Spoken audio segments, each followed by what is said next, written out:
Graças a Deus. Eu estou muito feliz de estar aqui com os irmãos mais uma vez. Irmãos, eu vou confessar que eu estou tremendo na base. Eu vou confessar que eu tive até que resgatar o meu lado assembleiano de ser, né? Porque eu fui criado na Assembleia de Deus, aí me desviei e virei batista. Mas eu estou vendo que o negócio para batista não está muito bom aqui dessa vez, não, né? Então, né, pastor Jansen? Eu lembrei até de uns corinhos de fogo, se der tempo a gente canta, né? Mas eu estou muito contente, irmãos, eu amo vir ao Japão. Por dois motivos. Primeiro, para rever os amigos que a gente faz na jornada. E segundo, porque todas as vezes que eu venho ao Japão, eu vejo o mover de Deus, o avivamento sobre vocês. Talvez você está aqui lutando, trabalhando na labuta e não perceba o movimento que Deus está fazendo nessa terra. Mas quando a gente vem de fora e encontra vocês, encontra o mover, encontra a unidade, a gente só tem uma coisa a dizer: é avivamento. Então, quando eu venho do Brasil para cá, ou quando eu estou em outra nação e venho para cá para estar com vocês, eu sou revigorado na minha fé. Então, eu quero dizer para os amados que eu estou muito feliz de verdade por estar aqui com vocês.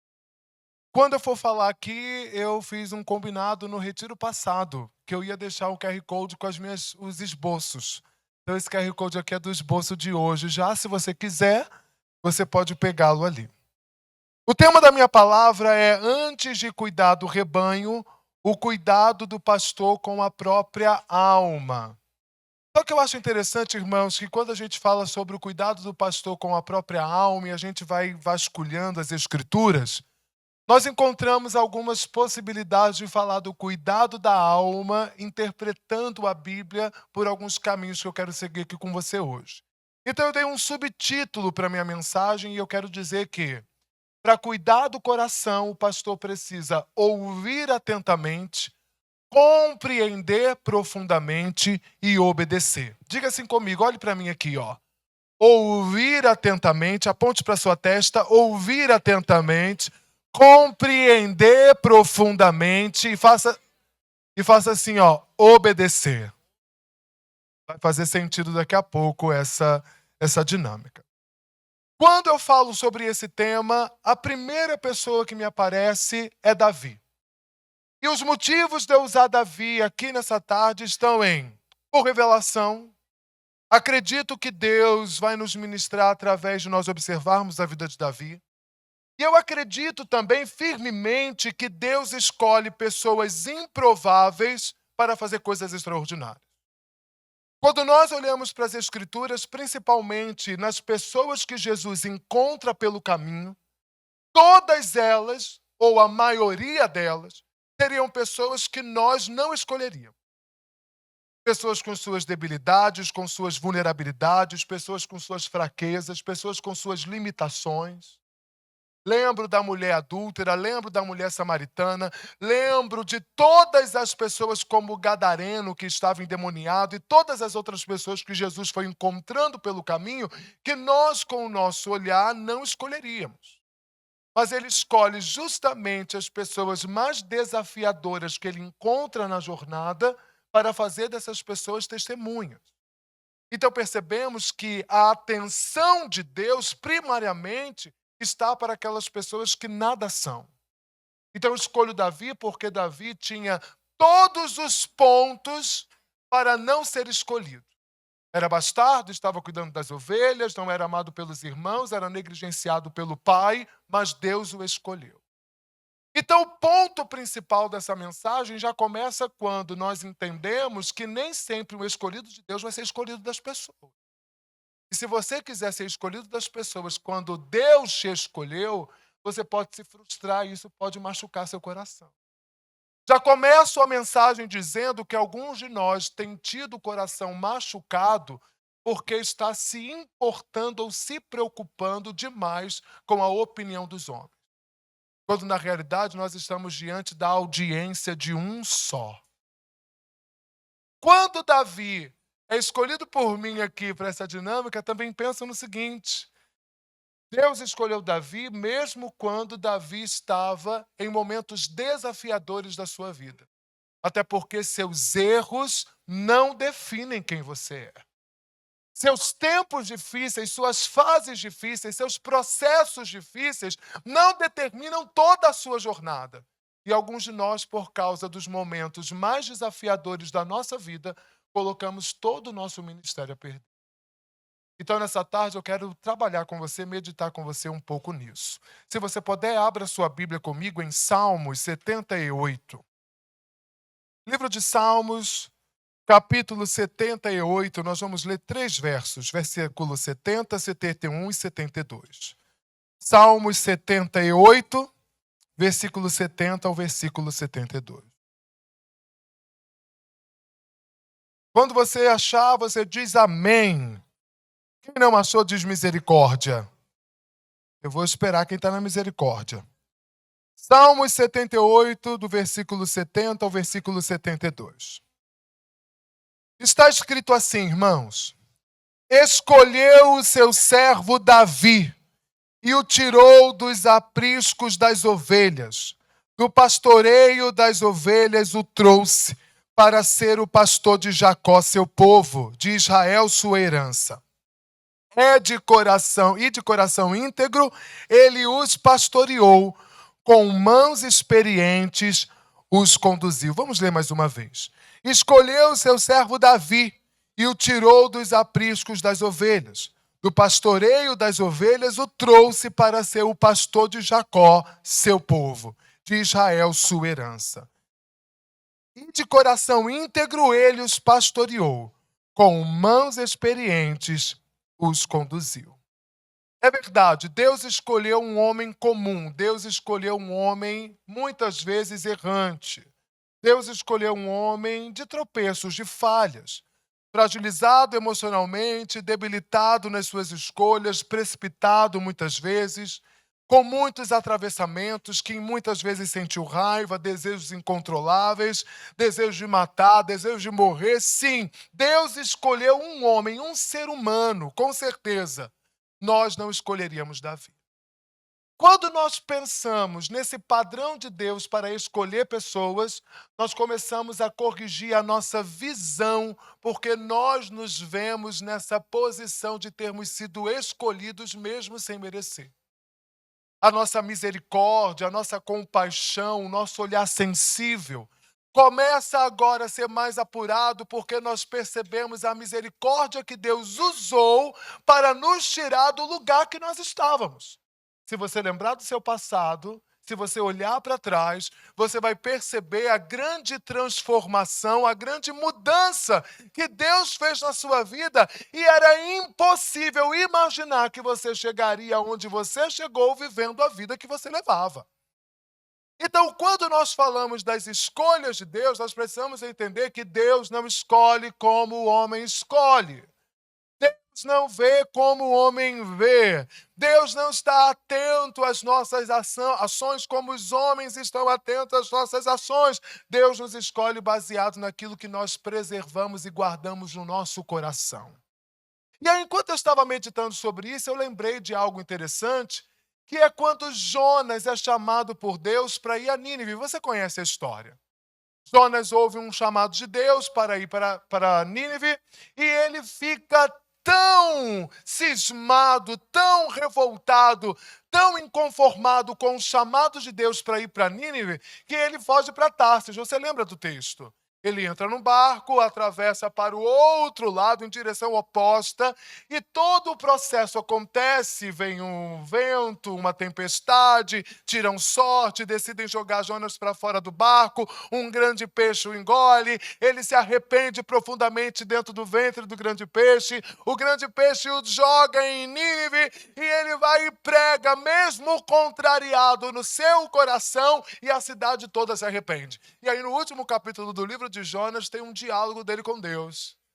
Ele diz: eu não queria ter vindo aqui porque eu conheço as tuas grandes misericórdias E eu sabia que o Senhor se arrependeria da destruição que enviaria para Nínive e os perdoaria de seus pecados. É por isso que eu não queria ter vindo. Aí o Senhor diz assim para Jonas: por acaso não é importante essas 120.000 pessoas que habitam nessa cidade? Mas a minha reflexão sobre Jonas e Nínive é que Deus estava atento ao número de pessoas que estavam na cidade que ele queria salvar, mas ele não abriu mão do coração do profeta rebelde que ele tinha naquele momento. Porque Deus não ganha as ovelhas perdendo o pastor. Se ele tiver que te levar para o ventre de um grande peixe para te salvar e salvar a cidade junto, ele vai fazer. Porque muito mais importante que uma cidade salva é um pastor preservado. Tão importante como uma nação restaurada é que nós sejamos achados de pé no dia do Senhor.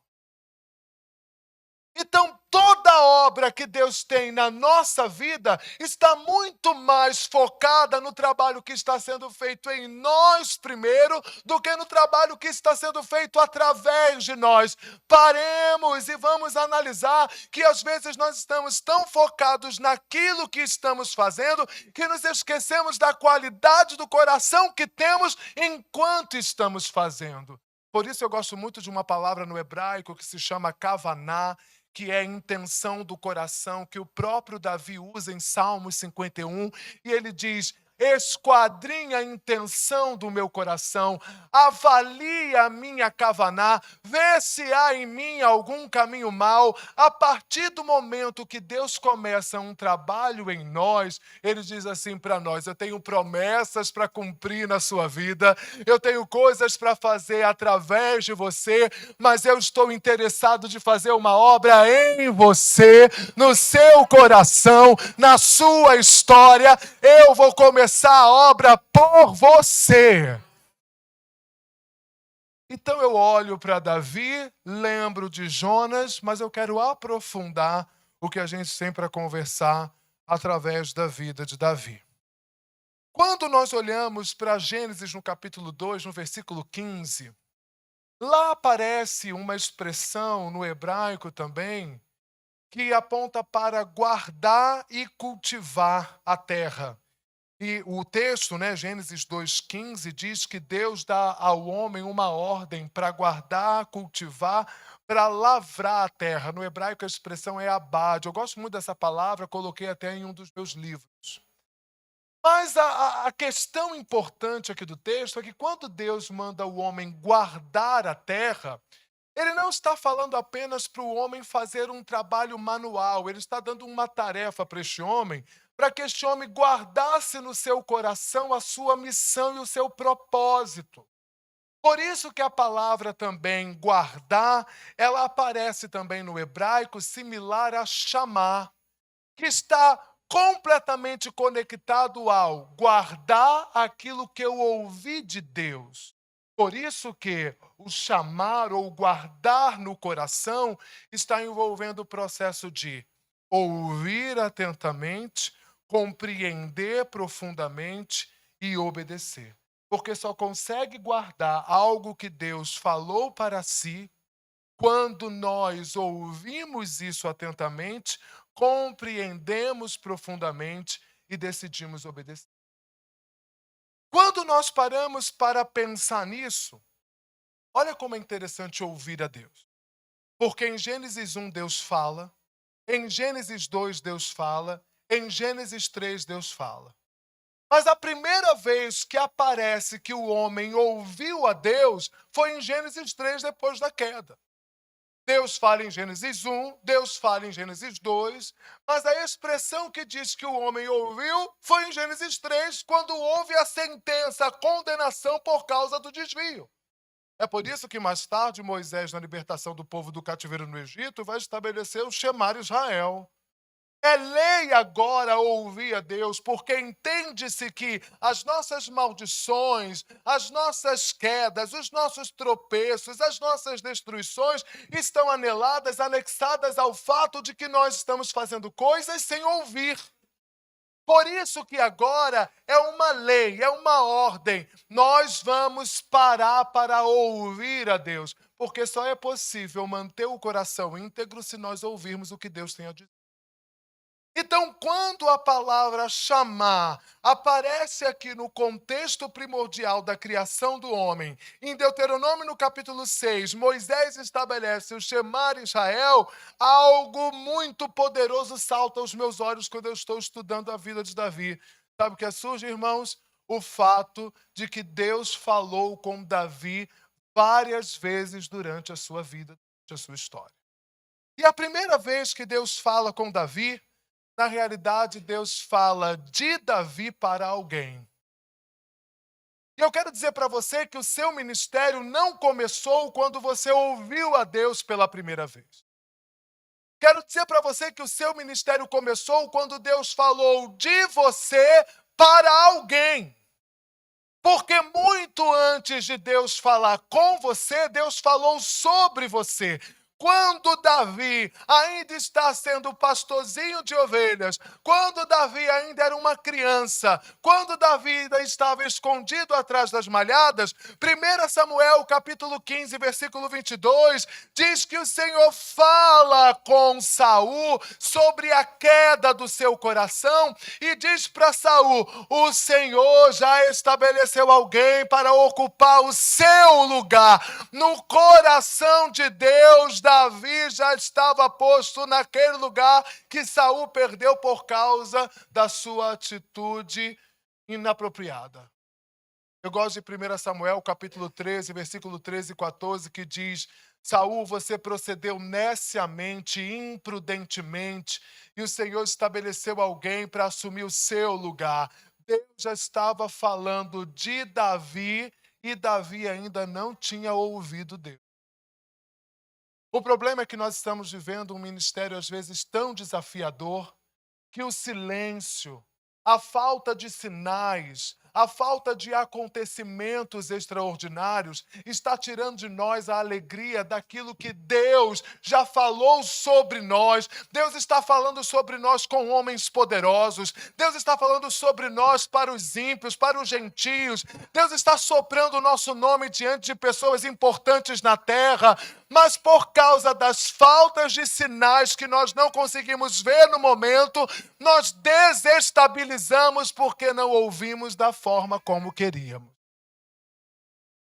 Quero dizer para você que a primeira coisa que Deus faz quando levanta um ministro é falar desse ministro para alguém. E às vezes nós estamos tão abalados por causa das situações que nós estamos vivendo com as pessoas, porque muitas pessoas falam mal de nós. Muitas pessoas criticam nossas decisões. Muitas pessoas colocam em dúvida o nosso ministério. Muitas pessoas questionam você, dizendo: onde está o seu ministério se você não tem o padrão de sucesso daquele outro ministério?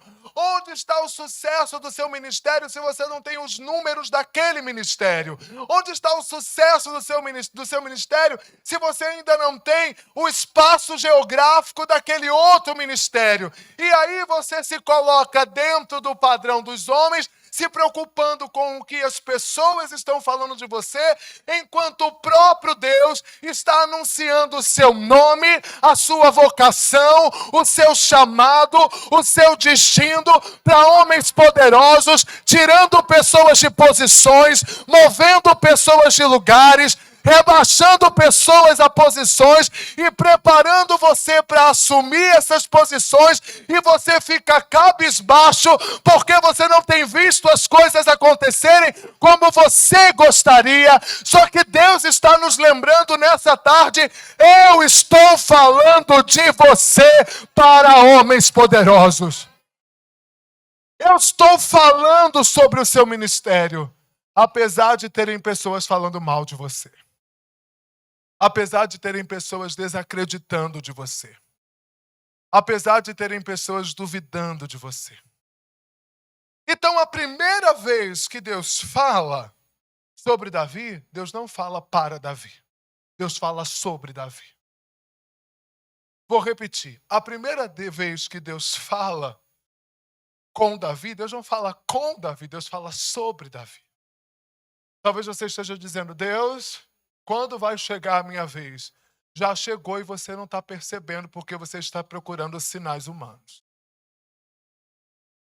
Porque você está esperando que as pessoas validem você, mas Deus já está falando sobre você.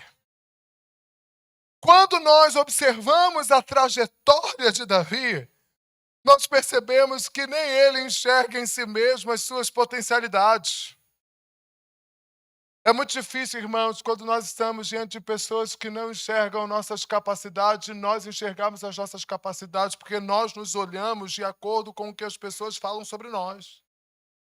Se nós crescemos numa casa onde sempre fomos desmerecidos, é normal, é comum que, consequentemente, nós vamos olhar para nós com a mesma descrença que nos viram, com a mesma dúvida que tiveram de nós. É normal que a nossa opinião sobre nós seja carregada das críticas que nos fizeram. Davi fora filho bastardo, você sabe, você conhece a história. Estava trabalhando com as ovelhas do pai, longe de casa. Uma autoridade importantíssima vai na casa de Davi, na casa de seu pai. Todos os seus irmãos estão reunidos, todos estão presentes, toda a vizinhança está empolgada porque Samuel chegou na casa de Jessé. Todos da família estão ali, todos do bairro estão envolvidos, mas Davi não foi lembrado. Pensem como o coração de Davi está diante desse acontecimento. Deus já tinha falado sobre ele. O mundo espiritual já estava se movendo a respeito de Davi. Mas no coração das pessoas havia só resistência e afastamento. No coração das pessoas só havia rejeição e esquecimento. Quero lembrar a você que não é porque Deus te escolheu que as coisas vão ser fáceis para você. Vou repetir. Não é porque Deus te escolheu que as coisas serão fáceis para você. Depois do almoço, a gente tem o que eu chamo de depressão pós-prato. E assim, irmão, se eu não tivesse certeza de que eu sou em Deus, eu ia dizer assim, tá muito chato. Mas eu tô vendo os irmãos indo na asa do anjo, né? Mas é a comida fazendo efeito. Então você vai me ajudar a pregar. Diga assim para alguém, não é porque Deus te escolheu que vai ser fácil o negócio.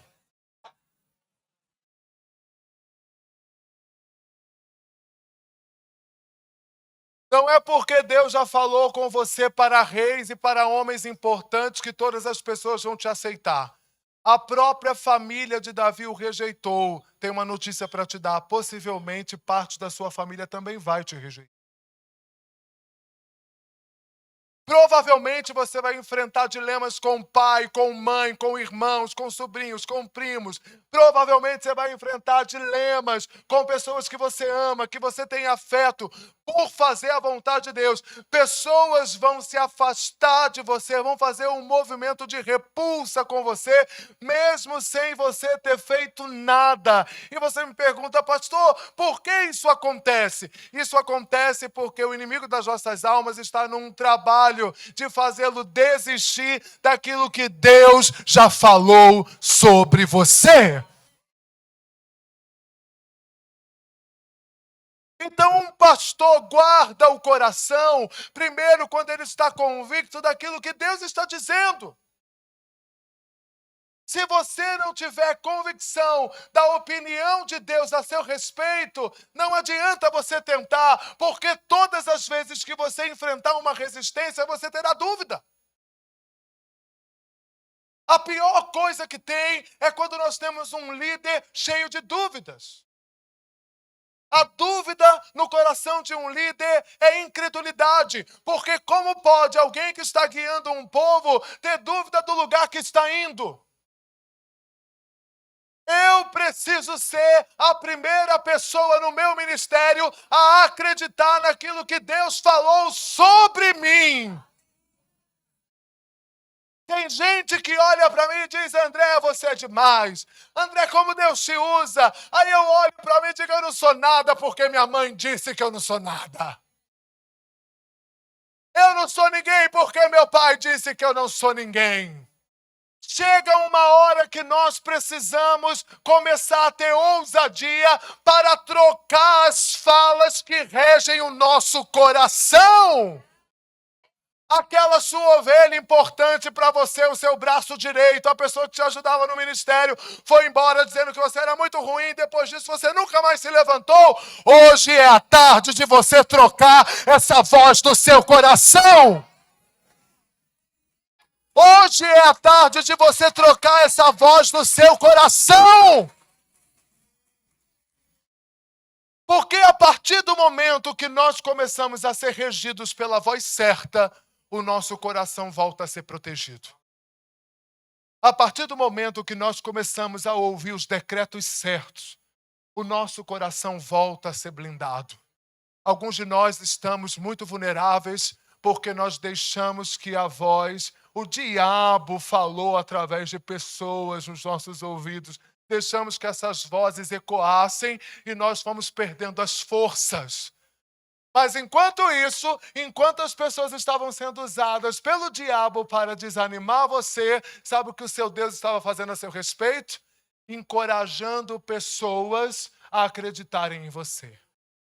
Irmãos, eu sinto no meu espírito que Deus vai fazer um movimento conosco, onde Ele vai trazer pessoas como sinal de restituição daquilo que foi lesado, e pessoas vão se conectar a nós, e pessoas vão dizer assim: olha, eu cheguei aqui no ministério porque eu entendi em Deus que é tempo de estar aqui. O gentio vai se converter, e vai se converter gente disposta, gente cheia de coragem, gente cheia de disposição para ser para você o suporte que você precisa para o crescimento que Deus disse que você vai ter. Mas nós precisamos começar a trocar as vozes, trocar as vozes. Diga para alguém: troque as vozes, troque as vozes. Troque as vozes. Diga para alguém assim: troque as vozes. Se você não trocar as vozes, nada muda. Irmãos, eu sinto que eu estou numa batalha espiritual aqui. Eu quero denunciar profeticamente essa voz maligna no seu coração. Eu denuncio nessa tarde essa voz maligna no seu coração. É Deus que sabe os pensamentos que tem a respeito de você. São pensamentos de paz e não de mal, para dar a você um futuro e uma esperança. Seja levantado pela voz do Senhor. Então Deus fala sobre Davi. Deus fala sobre Davi. Deus fala sobre Davi. Deus fala sobre Davi. Aí Samuel chega na casa de Jessé, nenhum dos filhos é aprovado. O profeta estava tão contaminado com a realidade, com o ambiente, que ele vai olhando para os filhos de Jessé e vai dizendo: esse aqui tem cara de rei. Ou esse aqui tem cara de rei. Esse aqui tem cara de rei. O chifre e o óleo tiveram mais discernimento que o profeta. Porque o óleo, quando olha para a cabeça do camarada, diz: na cabeça desse eu não caio de jeito nenhum. O óleo se recusou a descer. O óleo teve mais discernimento que o profeta. Aparências enganam também o ministério profético. Há várias pessoas por aí enganando homens de Deus com a aparência de piedosos, de generosos, de gente amorosa, mas na verdade são falsas. E hoje aqui nós precisamos aprender que se nós continuarmos, na verdade, enxergando as pessoas de acordo com aquilo que nós queremos encontrar nas pessoas, nós seremos enganados. Porque a dinâmica de Deus com os nossos ministérios não é trazer gente que já está preparada, é trazer gente que vai ser preparada no nosso ministério. Enquanto você quiser que o pastorzão, ungidão, bonzão venha para somar no seu ministério, você vai ser enganado. Deus vai trazer a prostituta, o viciado, o dependente. Deus vai trazer o que tem crise familiar. Deus vai trazer o pobre, o órfão, a viúva. Deus pode até trazer um rico. Vai trazer um rico para te ajudar financeiramente também. mas Deus vai trazer os problemáticos para que você seja um canal de libertação, de transformação, e o seu pastor estará no meio desses. Então, a guinada do seu ministério está quando você para de ser obstinado em querer que pessoas prontas cheguem e comece a pegar os que estão chegando do jeito que estão e comece a trabalhar neles e diga: o Senhor está enviando a minha equipe ministerial. Só que eu tenho uma notícia para te dar. É um bando de Davi, que a gente olha e ninguém quer ungir. Que a gente olha e diz: meu Deus, por quê? O Senhor não me ama? Não tinha uns discípulos mais fácil, não? Não é verdade, irmãos? Tinha uma coisa mais tranquila para trabalhar? Quando nós passarmos a enxergarmos com a ótica de Deus, nós passaremos a acreditar naquilo que Deus acredita e a nossa percepção vai ser mudada.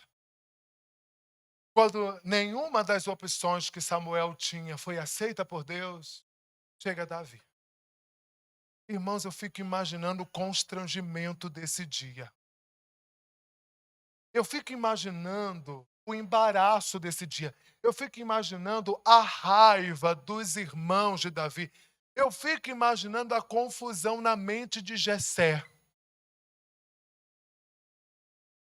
E aí você acha que tem gente que não fica assim com você? Você acha que tem gente que cresceu com você, que olha para você hoje, vivendo o que você está vivendo, fazendo o que você está fazendo, estando onde você está, que não fica indignado pelo fato de você ter chegado onde você chegou?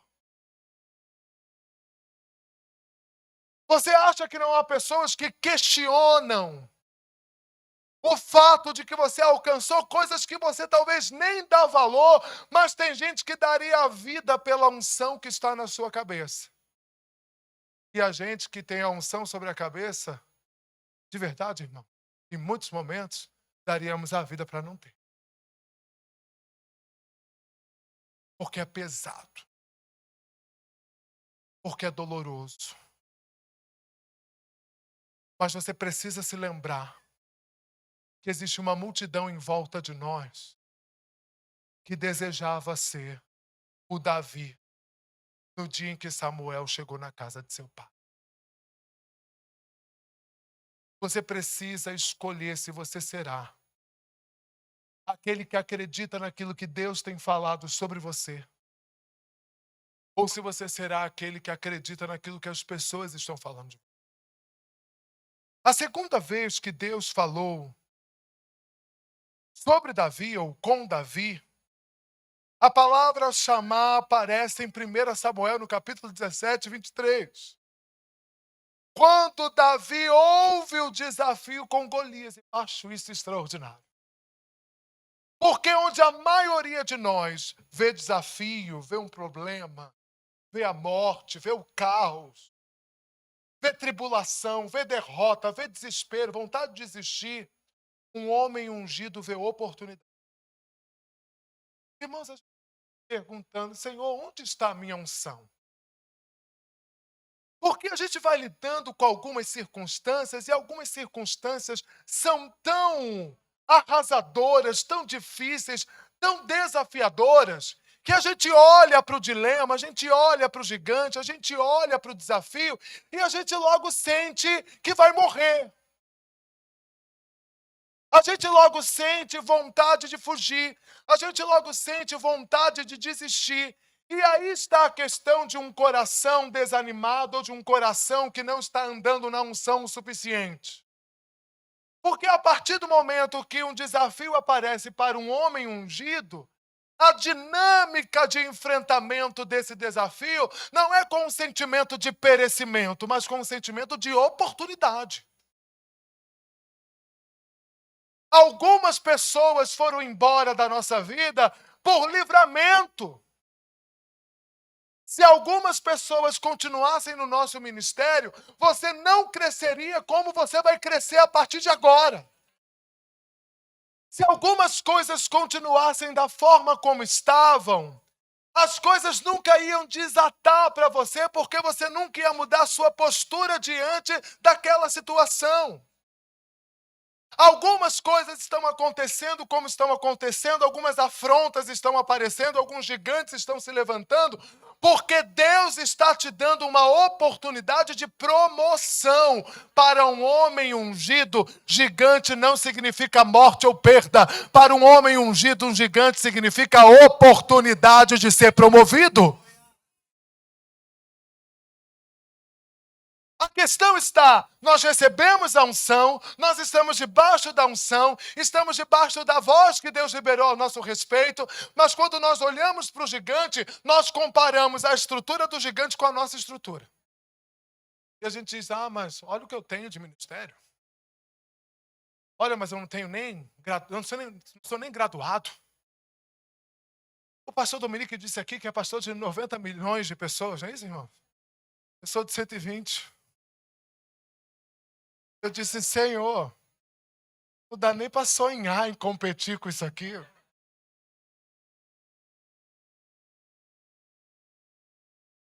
Eu falei para o William ontem, olha, eu acho que ele tinha que falar todas as palavras.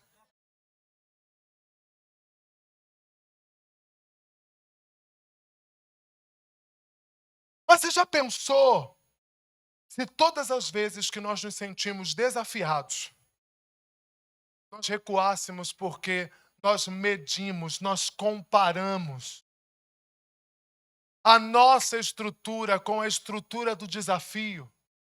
E aí, automaticamente, por ser tão desafiador, a gente retrocede e diz assim, não vou lutar, porque se eu lutar, vou perder. E qual é a maioria dos acontecimentos no ministério de pessoas que desistem da luta antes de enfrentarem a batalha? Retrocedem, não crescem, não avançam, não desatam, porque não arriscam. Porque a maioria de nós está vendo os desafios comparando a nossa força, a nossa estrutura humana com o desafio. E aí nós nos esquecemos que um homem ungido não mede a sua força. Porque nós não fazemos nada na força do nosso. Esse é o segredo. O segredo de um homem ungido está no reconhecimento da sua incompetência. Você pode me ajudar a profetizar na vida do seu irmão de maneira bem carinhosa. Carinhosa. Vire para alguém de maneira carinhosa e diga assim, seu incompetente.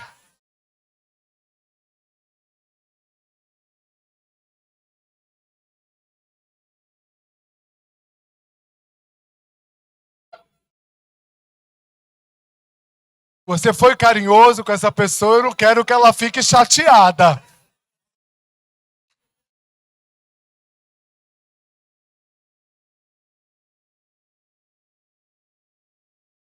Quanto mais ungido você é, mais você reconhece a sua falta de habilidade para lidar com algumas circunstâncias e você nem tenta resolver coisas na força do seu braço, porque você imediatamente recorre para a unção. Imediatamente você recorre ao Senhor, imediatamente você corre para Deus, torre forte é o Senhor e os justos correm para ela. Imediatamente nós buscamos o Senhor diante dos desafios. Davi estava diante de um gigante, Saul até tentou vesti-lo com as suas armaduras, mas Davi ficou imobilizado quando vestiu a armadura de Saul. E aqui está a questão, as estratégias dos homens são coisas brilhantes, as fórmulas dos homens são coisas brilhantes, mas cada um de nós vai vencer os seus gigantes através da unção e das estratégias que o Senhor tem colocado no seu coração. O que faz você diferente é justamente a unção que você carrega. A unção que você carrega protege o seu coração. Ouvir o que Deus está falando sobre você protege seu coração, em primeiro lugar. Em segundo lugar, a unção que você carrega protege o seu coração. Se você andar na unção, se você viver na unção, se você mergulhar nessa unção, eu quero lembrá-lo que todo desafio se torna uma oportunidade. Davizinho pequenininho, irmãos, contra Golias, irmãos. Não é o que dizem sobre nós? Você pensa numa coisa grande, aí a pessoa diz, mas quem é essa igreja? Quem é você? Você tem aí 100 pessoas? Você tem aí 50 pessoas? Você não tem dinheiro para isso? Você não tem como fazer isso? Aí o Senhor diz, eu vou te dar o Japão. Você diz, mas Senhor, eu tenho 10 pessoas. Como é que eu vou ganhar o Japão? E aí nós vamos começar a esmurecer, porque a gente olha para o desafio, olha para a nossa estrutura. Deus está nos alertando nessa tarde. A maneira como o pastor protege o seu corpo, tirando os olhos da insuficiente estrutura e colocando seus olhos na unção.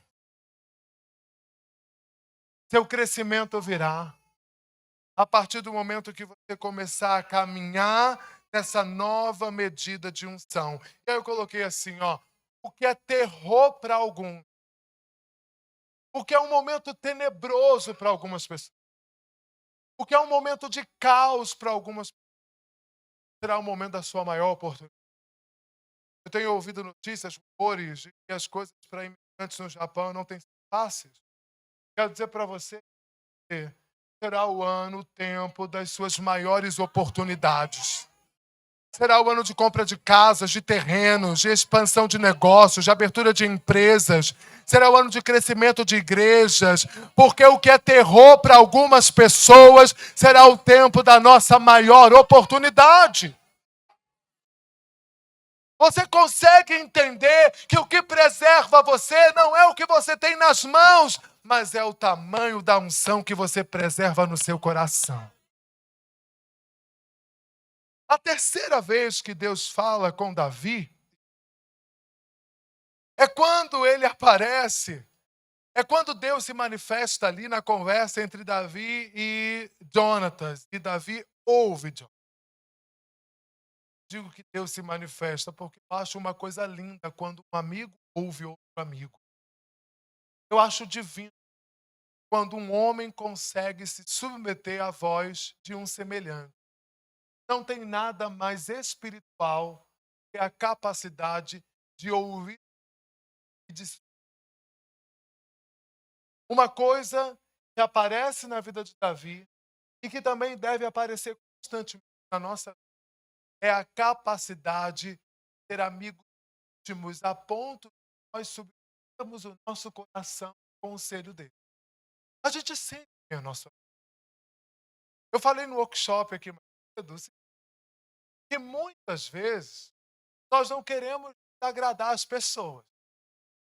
Nós queremos que as pessoas nos amem. Então a gente vê chifre na cabeça do cavalo, pelo na casca de ovo, não é verdade? A gente começa a imaginar um monte de coisa, a criar um monte de cenário que não existem. E nós começamos a criar vínculos que não são reais. Quantas pessoas... Ela está mais avivada, ele está mais avivado do que a gente.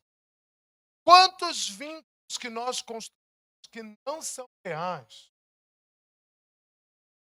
Quantos vínculos superficiais nós... onde nós não subimos cada um, porque nós estamos muito mais preocupados em parecer ser do que ser. Uma coisa que eu aprendi na igreja primitiva, eu tenho orado para que a graça de ser, é que a igreja primitiva está sustentada sobre pilares. E um deles é a comunhão. E a gente pensa que a comunhão é o churrasco, a gente... ponto de líderes, retiro de pastores, a gente vai de fora e assa um churrasco, senta na mesa, come, a gente... Mas comunhão está anelado, anexado à concordância. Não existe comunhão, concordância. O que é concordância? Concórdia é o encontro de dois corações. Quantas vezes estamos em uma comunhão, cantamos na mesa, comemos, mas ninguém conhece o... Fragilidades não são expostas, vínculos profundos pecados não são confessados, limites não são estabelecidos, fraquezas não são expostas. Porque nós lutamos para preservar a nossa imagem diante das pessoas e nos esquecemos que uma das coisas que faz com que o nosso coração esteja preservado é justamente que alguém com fraqueza. Você preserva muito mais seu coração achando um amigo para compartilhar a fraqueza dele do que escondendo a fraqueza dele. Deus não tem problema com nossos pecados. Desafio falar essa frase para pastor. Deus não tem problema com os nossos. O problema de Deus conosco está quando nós fingimos.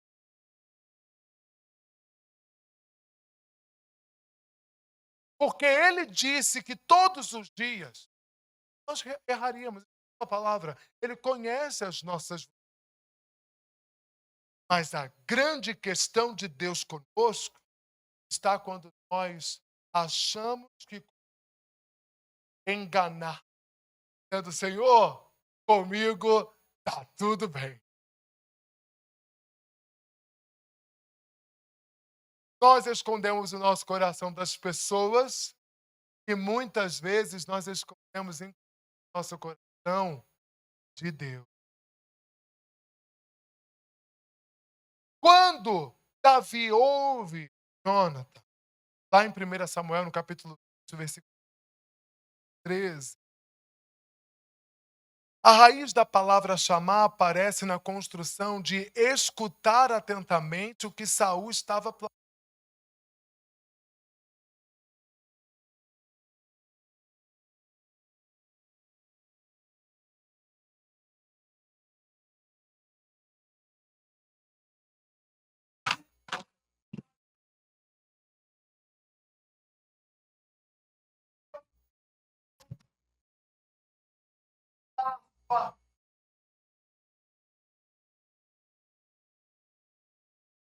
Imagine se Davi não escuta o seu amigo. Irmãos, muitas vezes a resposta de Deus está num amigo que chega para nós e abre os nossos olhos para coisas que nós não estávamos conseguindo ver. Nós não somos suficientes. Nós não somos autossuficientes. Nós precisamos de pessoas que estão de fora olhando para a nossa vida e sim, meta o bedelho na nossa vida. E sim, se intrometa na nossa vida. Você precisa parar de se defender de gente que se intromete na sua vida. Se a gente for amigo íntimo, eu vou me intrometer na sua vida sim. Não existe essa de amigos íntimos que não se intrometem um na vida do outro. É óbvio que a gente aprende a se intrometer. Eu sei como eu me intrometo na vida do William. Vou devagar. O senhor não acha? O senhor já pensou nisso aqui? O senhor já viu dessa forma? Agora tem gente que só ouve se você disser assim, para de ser burro! Você não tá vendo, sua anta, que isso aqui vai te levar a esse lugar?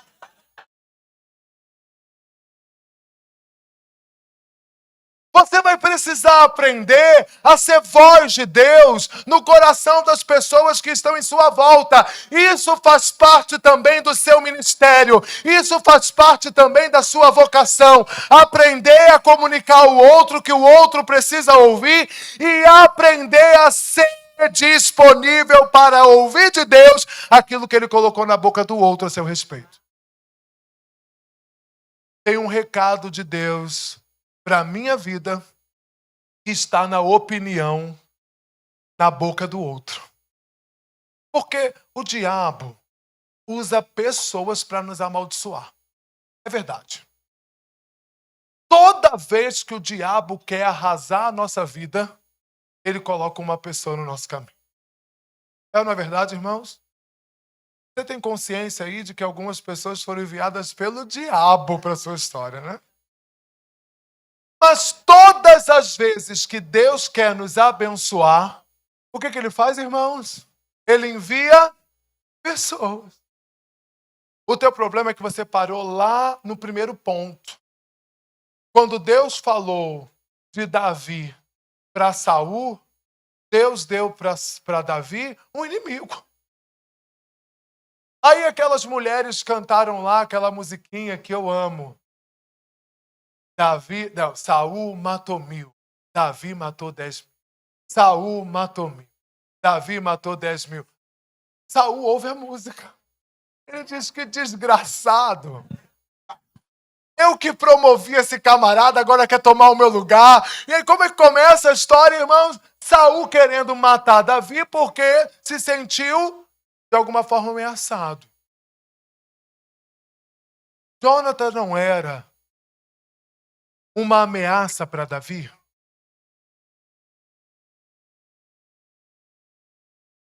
O nosso problema é que a gente coloca todo mundo no mesmo pacote de quem nos feriu.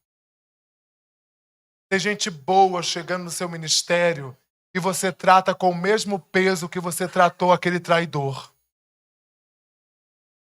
Tem gente de Deus chegando na sua vida e você despreza porque você tem medo de gente. Tem gente cheia de dons, talentos, capacidades, potencialidades, mas porque uma vez aquela pessoa tentou dividir seu ministério, você vai lá e diz para a pessoa, sentadinha aí, que eu não quero que ninguém fale aqui, não sei eu. E aí nós vamos travando o nosso ministério, porque eu aprendi no carro um dia desses com o apóstolo William e com a apóstola Márcia, que pastor que se preza, treina pessoas e faz pessoas. Quantos de nós estamos com o ministério travado porque não temos ouvido Jonathan que Deus tem colocado na nossa vida? Diga para alguém assim, se você tivesse me ouvido.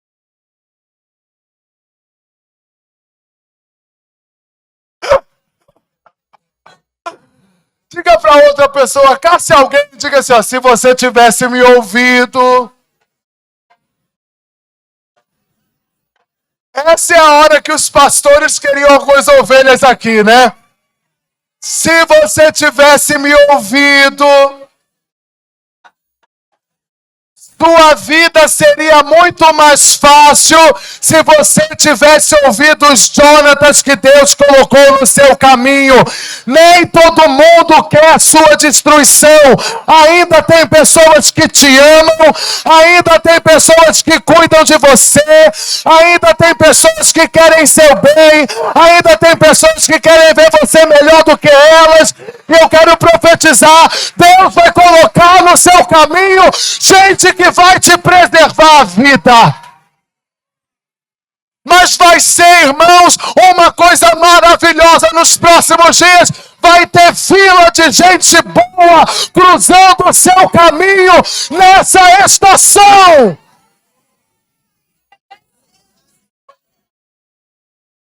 Vai ser tanta gente boa saindo dos ralos, dos bueiros, caindo do céu, mas não é o diabo não. Gente caindo do céu, mas vai ser tanta gente boa cruzando a sua história, gente facilitando o seu caminho. Gente fazendo de tudo para te ajudar, para cooperar com você, para tornar a sua vida mais fácil, para resolver problemas que você não consegue, você vai encontrar com facilitadores na sua jornada. Eu sinto isso, eu sinto que é um tempo de Deus nos conectar com facilitadores. E eu quero ser um facilitador para a sua vida. E você vai ser um facilitador para a minha vida, nem que seja obrigado, você vai ser. Diga para alguém, eu vou ser um facilitador na sua vida. Se comprometa agora, se comprometa. Eu vou ser um facilitador na sua vida. Eu vou te ajudar, vou orar por você, vou te aconselhar, vou te ajudar com situações que você não consegue. Pastor, ouve pastor. Amigo, ouve amigo. Nós precisamos ouvir os Jonatas que Deus coloca na nossa jornada.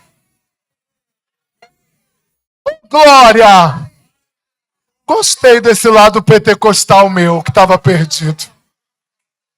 Gostei desse lado pentecostal. Não deixe que os Saúls da sua história roubem de você a alegria dos Jonatas. Eu já tive Saul na minha vida. Muitos. Mas, irmãos, eu tenho muitos Jonatas.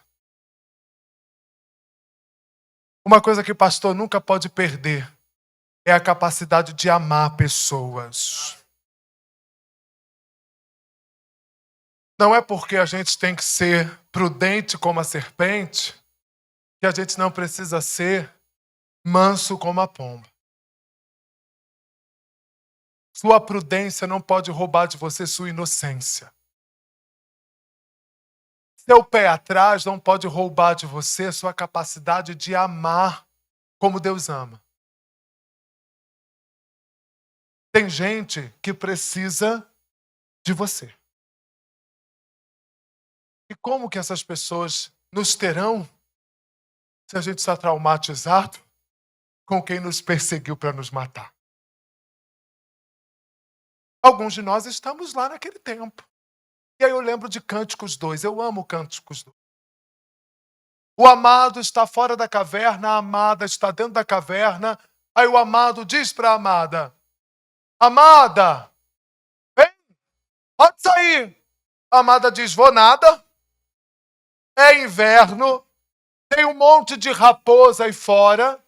Aí o amado diz para ela: ei, amada, eu estou falando, vem para fora, a primavera chegou. A amada estava com medo porque na mente dela, a última vez que ela viu lá de fora da caverna, como que era? Frio, escuro e cheio de perigos. Aí o amado está do lado de fora dizendo: ei, mas eu estou te dizendo que a estação mudou. Tá pegando, irmãos? Pegou a senha? Pegou o código? É assim, né? Pegou o manto? Recebeu o manto? 2026 é uma estação nova para o seu ministério. É a estação da primavera. Eu andei ali em cima antes da pregação, fui orar, que eu falei assim: Deus, eu preciso que o Senhor faça alguma coisa lá.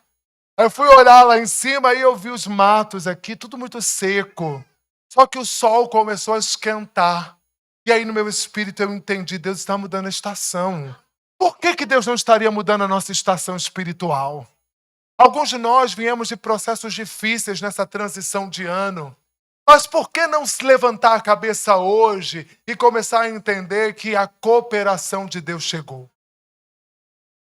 A quarta vez que Deus fala com Davi, a terceira vez foi Deus dando livramento, cooperação de Jonathan, livrando Davi de uma emboscada. A quarta vez é quando Davi ouve Abigail e evita derramamento de sangue. Alguns momentos da nossa vida vai exigir que nós estejamos, de alguma forma, atentos a algumas situações que são construídas para criar para nós desgastes desnecessários. Existem guerras que não são suas. Existem situações que não é para você lutar. Existem situações que não é para você se envolver. Existem situações que não são com você.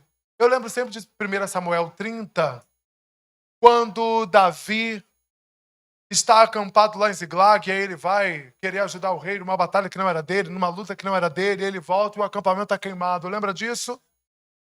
Deus tinha despojos para dar para Davi e para seu povo, mas Davi tentou dar o seu jeitinho, né? Aos brasileiros eu digo, nos arrependamos do nosso jeitinho brasileiro de ser.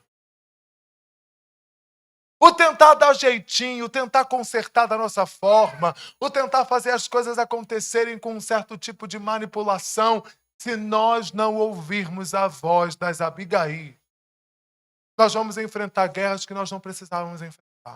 Deus está dizendo: o que eu falei com você? Irmãos, guarde isso.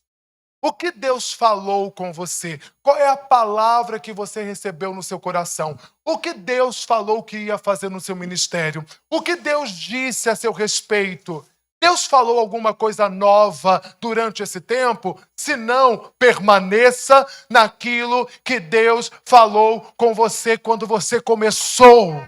Algumas pessoas estão caminhando naquilo que Deus falou, mas não estão vendo os resultados que elas queriam ver, da forma como elas queriam ver, e elas começam a tentar mudar as coisas para tentar ver os resultados, e aí Deus usa Abigail para dizer para nós: não derrame esse sangue, não mexa com isso, não se envolva nisso, não vá por esse caminho, permaneça naquilo que você ouviu de Deus, permaneça na revelação que Deus te deu, permaneça na visão que Ele te entregou. Nós estamos abraçando guerras que não precisávamos, porque nós estamos tão ansiosos, tão angustiados de verem as coisas acontecendo, que nós nos esquecemos que Deus nos deu a visão, Deus nos deu um caminho. E a quinta vez que Deus falou com Davi é quando Davi ouve o povo e foge de Absalão. Que traição maior do que ser traído pelo próprio filho? Que dor maior do que ouvir de um mensageiro lá em 2 Samuel 15:13.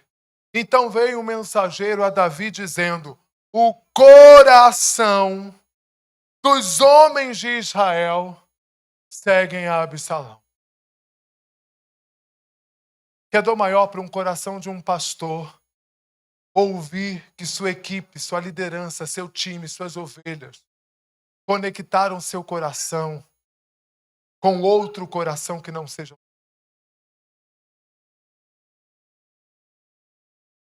E aí alguns de nós vai tentar defender aquilo que Deus nos entregou do nosso jeito. E aí isso aqui é uma palavra para nos levar ao arrependimento. Porque nós começamos uma guerra santa. Quantas pessoas foram feridas no processo de tentar tirar das mãos de Absalão o nosso ministério, quando a estratégia era o quê, irmãos? Era se refugiar em Deus. No hebraico, ouvir é chamar a notícia da traição que Davi recebe, seu próprio filho se levantando contra ele. E aí, o chamar envolve aqui uma coisa chamada maturidade. Vai chegar a hora de eu resolver esse dilema com o mínimo de perdas possível. Quando uma notícia difícil te alcança, o que você tem costume de fazer? Revidar imediatamente e fazer com que as coisas se organizem do seu jeito, da sua forma, da sua maneira, sem pensar no que pode acontecer? Ou correr para Deus buscando o seu conselho para saber como que o coração dos homens que estão seguindo Absalão podem, de alguma forma, serem convertidos de novo. Eu tenho um alerta. O coração dos homens que se converteram a Absalão foram movidos também por um encantamento. A rebeldia é feitiçaria. Deixa eu alertar você aqui. A rebeldia é movida por feitiçaria. O próprio Samuel vai dizer isso a respeito de Saul. Teu problema, Saul, é que você é um feiticeiro. Você é um rebelde. Porque você se opõe contra a vontade de Deus. A rebeldia é quando o espírito de feitiçaria, de encantamento, domina o coração dos homens e não é por sua causa. Alguns de nós temos a síndrome do sol. Achamos que tudo está acontecendo ao nosso redor por causa de nós. Aí a pessoa vai embora, a gente diz, porque eu sou um mau pastor. Aí a pessoa traz a esposa na igreja e diz, porque eu não discipulei direito. Aí a pessoa se machuca no trabalho e a gente diz, porque eu não instruí. Ei, meu irmão, você não é o sol. Diga para alguém, você não é o sol. Os planetas não estão girando em torno de você. Você não pode controlar tudo e todos. Sua missão é ensinar, orientar, ensinar a palavra, mostrar o caminho. Agora, o caráter das pessoas, o comportamento das pessoas, a escolha das pessoas continua sendo responsabilidade delas. Não é porque alguém traiu você que a culpa é sua. E há pastores se condenando terrivelmente porque pessoas foram embora da igreja, porque pessoas saíram do ministério, porque pessoas desistiram, porque pessoas não acreditaram em você, porque pessoas não te ajudaram com aquela conta que foi feita na igreja para benefício da própria igreja, porque pessoas não te ajudaram com o aluguel como você gostaria.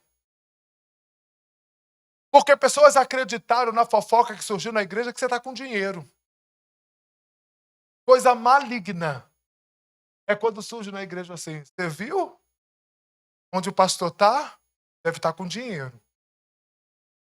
No mês seguinte, diminui a arrecadação do dízimo na igreja.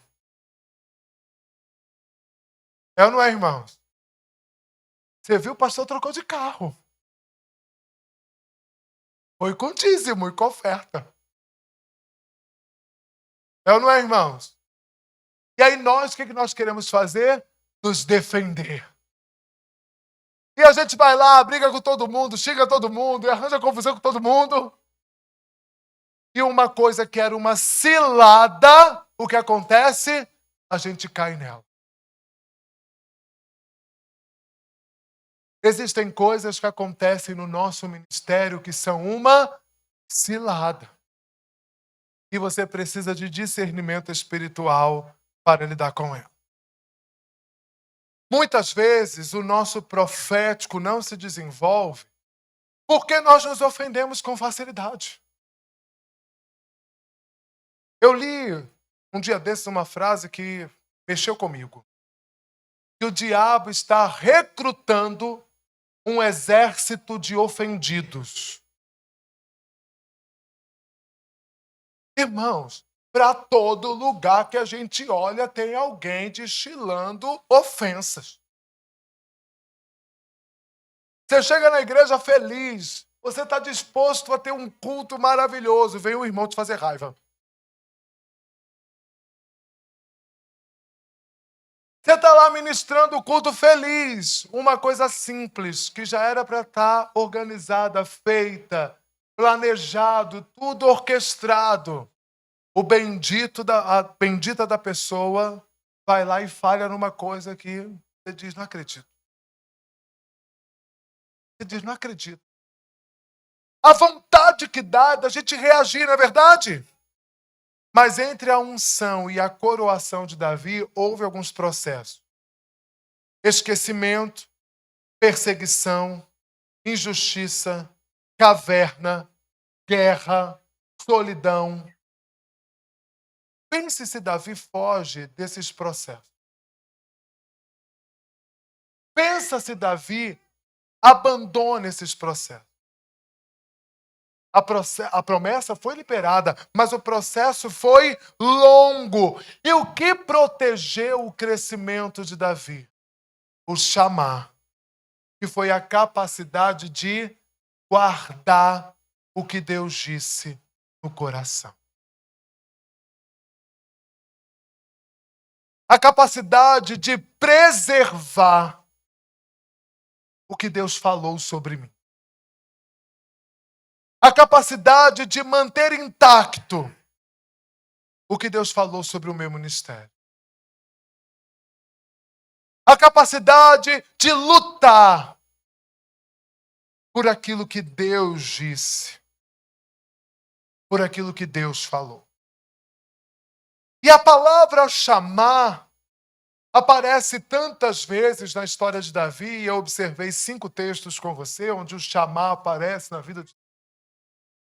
Mas a palavra chamar no hebraico me acende uma atenção especial por alguns motivos. Porque chamar não é apenas ouvir. Chamar é um conjunto de 3 ações que se resultam em uma. É ouvir, compreender e obedecer.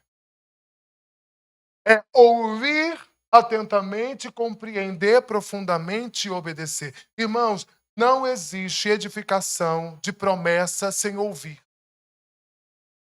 Eu preciso primeiro ouvir. E qual é o segundo passo? Eu preciso compreender. Alguns de nós ainda não compreendemos o que Deus falou conosco, porque nós estamos cheios das nossas dores, cheios das nossas limitações, cheios dos nossos traumas, cheios das nossas questões de inferioridade. Nós ainda não compreendemos o que Deus falou e que nós ouvimos, porque nós estamos mergulhados nessas complexidades.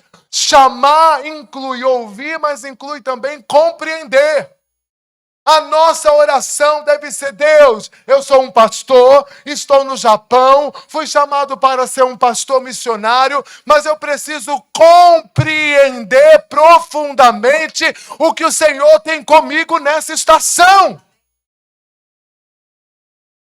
Porque a partir do lugar da compreensão, nós conseguimos ter uma ação de obediência. E essa ação de obediência, irmãos, me faz lembrar da besta.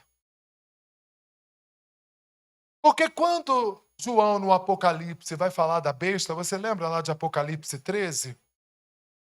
Ele vai falar que a besta, o número da besta é o 666, não é isso? 666. Eu tenho aqui pessoas que estudaram divindade, teologia judaico-messiânica, então vocês vão conseguir me ajudar. Você sabe que o número 6 no hebraico, ele representa o número do homem. E aí, quando João, lá em Apocalipse, vai dizer assim: e faz com que a todos, pequenos e grandes, ricos e pobres, livres e escravos, lhes seja dada certa marca na mão direita, na testa, para que ninguém possa comprar ou vender, senão aqueles que têm a marca, o nome da besta ou o número do seu nome. Aqui é a sabedoria. Aquele que tem entendimento, calcule o número da besta, porque é o número do homem ou de homem. Ora, esse número é 666. É um 6 na mão direita, um 6 na testa e um 6 no peito.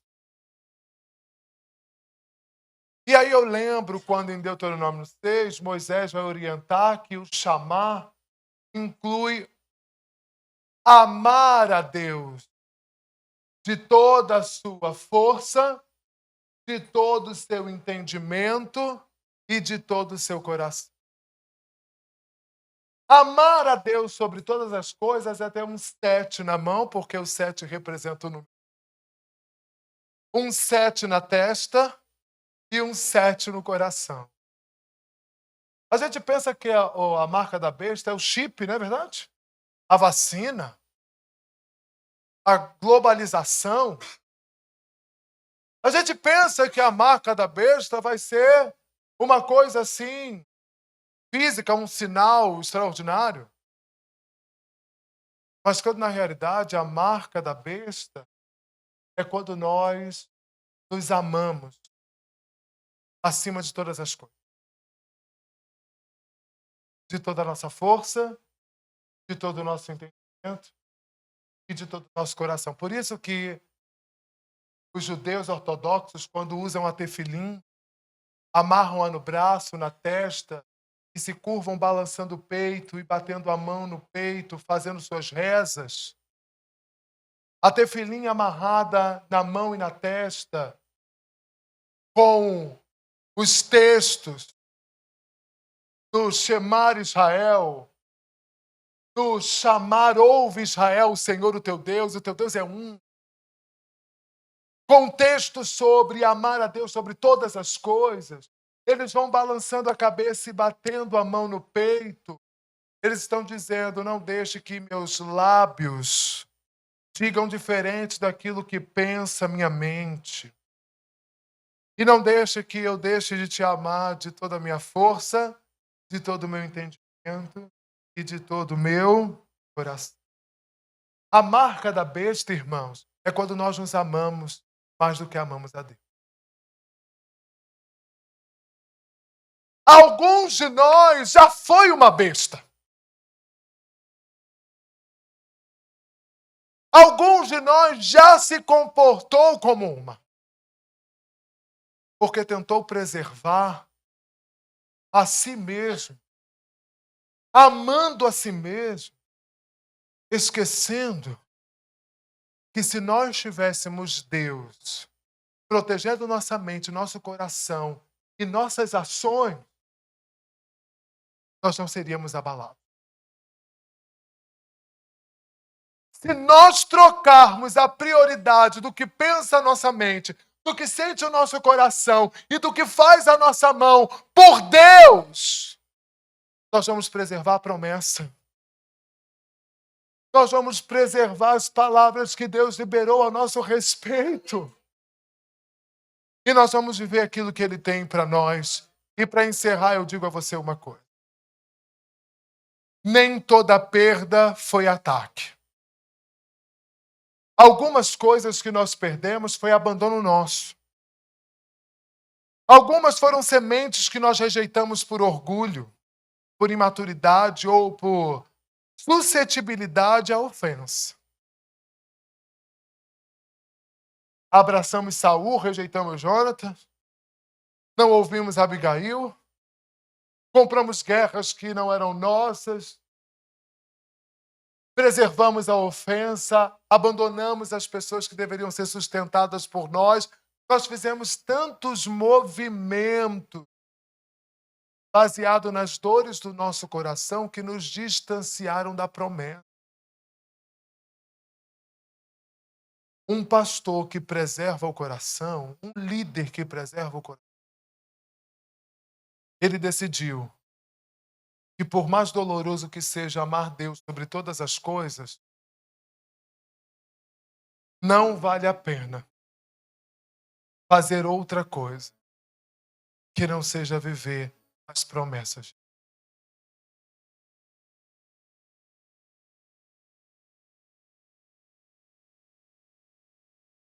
Mais importante para nós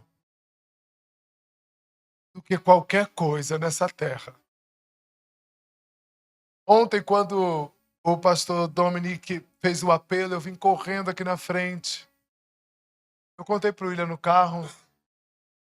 Eu entreguei para Deus minha profissão. Pensa numa pessoa que tem medo de perecer. Medo da falta. Medo de não ser suficiente para a esposa, para os filhos, de não dar conta da casa. De não dar conta de sustentar, de pagar tudo. Então, quanto mais eu estudo, mais eu sinto que eu tenho que estudar. Quanto mais eu trabalho, mais eu sinto que eu tenho que trabalhar.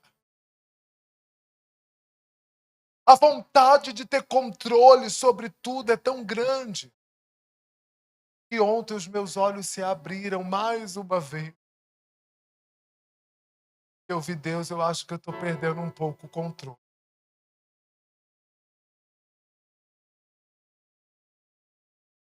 Irmãos, eu me coloco aqui vulnerável, dizendo para os irmãos, eu também preciso corrigir minha rota.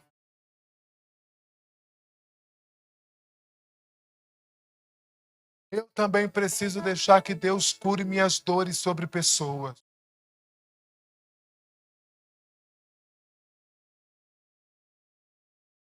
Eu não analiso o comportamento, não, tá? Não vem me perguntar, pastor, o que você acha sobre mim? Não acho nada. Mas quando é lá na igreja, eu analiso sim. Quando a pessoa chega, eu já começo a reparar e tem gente que eu digo assim, "Ih". Eu nem cumprimento, irmão, para ver se a pessoa desiste e não volta. Aí Deus diz, é sua ovelha. Aí vem o conserto. E as pessoas que eu mais rejeitei são as pessoas que hoje mais me amam e zelam por mim.